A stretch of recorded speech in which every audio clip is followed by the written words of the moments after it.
Hello friends, welcome back to the mini video guys and my YouTube channel guys. Today friends we are going to talk about guys Realme phone setting guys, and today friends I am going to show you guys how to turn off battery show percentage on Realme phone device.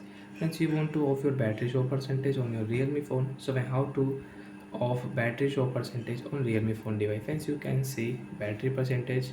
Friends, you don't want to use your battery percentage, you want to off, so you can off from your phone setting. After on phone setting, friends, you can see this type interface on your Realme mobile.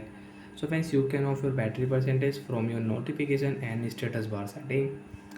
So friends, click on notification in status bar. Friends, you can see your manage notification.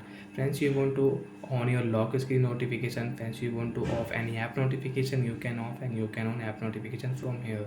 Friends, you can see lock screen notification setting is here. Friends, you want to on and you don't want to use, so guys click on don't show notification.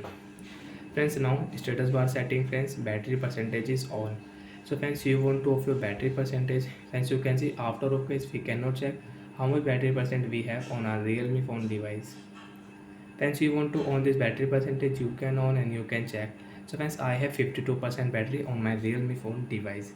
So friends, like that you don't want to use your battery percentage, you can off from your notification and status bar. And friends, you can off from your phone battery setting also direct. Friends, click on battery setting. Friends, you can see more battery setting, click here. And friends, last option here, battery percentage is on. So friends, you can off from here, click here, battery percentage will off. So like that friends, we can turn off battery percentage on Realme phone device. And friends, you want to on, so you can on from your phone battery setting, and you can on from your notification status bar, you can on and you can off your battery percentage. So bye guys, thanks for watching the video. Friends, do you have any doubts? So friends, you can ask me in comment section, I will check, I will help you. Bye bye friends.